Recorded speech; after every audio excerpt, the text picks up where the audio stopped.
一踏入嚟呢個單位，映入眼簾嘅咧就係一個好廣闊嘅戶外庭園，伴隨住強烈嘅自然光線，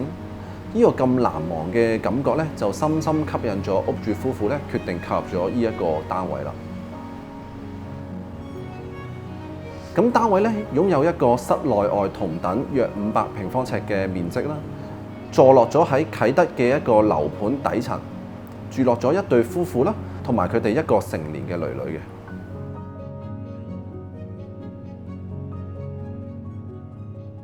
戶外嘅空間佔據咗單位嘅一半面積，呢度咧唔單單只係一個休憩同埋種植嘅場所，仲擔任住一個收納嘅角色。咁我喺戶外庭園嘅兩側分別都設置咗收納櫃，同時亦都設有水位，去俾屋主方便清洗翻衣物嘅。原本嘅3房格局冇辦法有效咁樣呈現戶外庭園嘅美景，因此咧，我決定拆除部分嘅間隔，將2個細房打通，同時以一個間牆櫃嘅形式區分翻主人房同埋起居室。呢一個嘅設計咧，除咗可以打造到一個更加寬敞嘅主人房之外咧，亦都創造到一個更豐富嘅採光啦，同埋景觀啦，俾起居室嘅。喺大門嘅前方啦，我特意咧加設咗一個獨特嘅收納櫃，唔單止可以增加到通透感，仲可以解決翻原本鞋櫃收納唔充足嘅問題，同時亦都可以充當用餐區嘅一個小台面。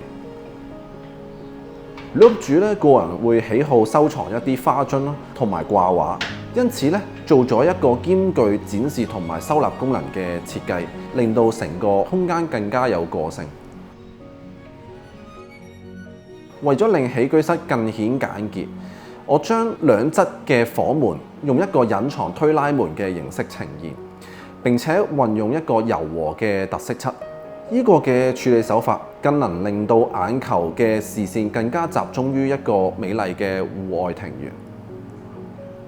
電視牆一個小巧嘅凹入設計咧，增強翻電視同梳化之間嘅距離，再配搭翻頂部嘅木架造型啦，唔單止隱藏咗冷氣嘅機身，仲能夠增添咗成個起居室嘅溫暖同舒適嘅氛圍。屋主咧非常喜愛種植啦，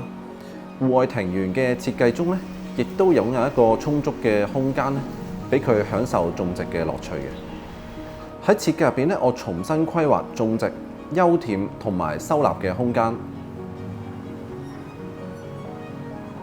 希望可以創造到一個室內外流暢嘅動線連接。經過2間細房嘅打通，主人房嘅採光咧大幅增加，更加能夠實現到3邊落床嘅設計。寢區咧主要係休息為主啦，所以設計上唔想過於繁複，選用咗廁所門原生色調相符配色，配搭一啲簡單嘅裝飾線條咧，令到成個設計更顯和諧。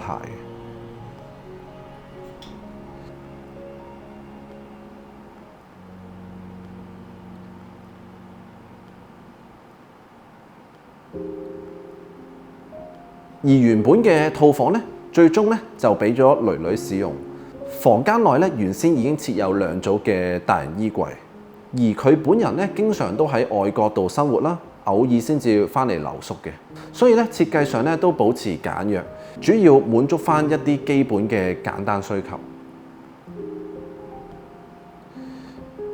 咁呢個設計咧令我最難忘嘅感覺咧，就係第一次踏入呢個單位嘅時候啦。明明擁有室內外相等約500平方尺嘅面積啦，但係就俾到我一個好唔協調嘅感覺。最後咧喺一連串嘅設計改動之後咧，咁我再次翻嚟呢個單位咧，單位嘅空間感同埋採光度都令我同埋屋主非常之滿意嘅。